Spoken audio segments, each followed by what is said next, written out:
আজিৰ পৰা অসম চৰকাৰে চিকিৎসালয়বিলাকৰ মাচুল বৃদ্ধি কৰিবৰ কাৰণে যি সিদ্ধান্ত লৈছে আমি এই সিদ্ধান্ত বাতিল কৰিবৰ কাৰণে অসমৰ বিজেপি চৰকাৰক দাবী জনাইছোঁ। হিমন্ত বিশ্ব শৰ্মাই অসমৰ ৰাজনীতিৰ আটাইতকৈ দীঘলীয়া কালৰ স্বাস্থ্যমন্ত্ৰী আছিল আৰু এতিয়াও তেখেত স্বাস্থ্যমন্ত্ৰী।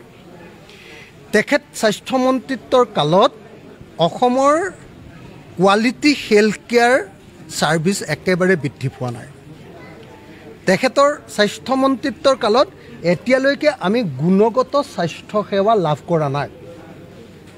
য'ত গুণগত স্বাস্থ্য সেৱা প্ৰদান কৰিব পৰা নাই তাত কেতিয়াও এনেকৈ বাৰম্বাৰ এনেকুৱা হেল্থ কেয়াৰ সাৰ্ভিসৰ মূল্য বৃদ্ধি কৰি থকাটো, এনেকৈ বাৰম্বাৰ মাচুল বৃদ্ধি কৰি থকাটো কেতিয়াও মানি ল'ব নোৱাৰি।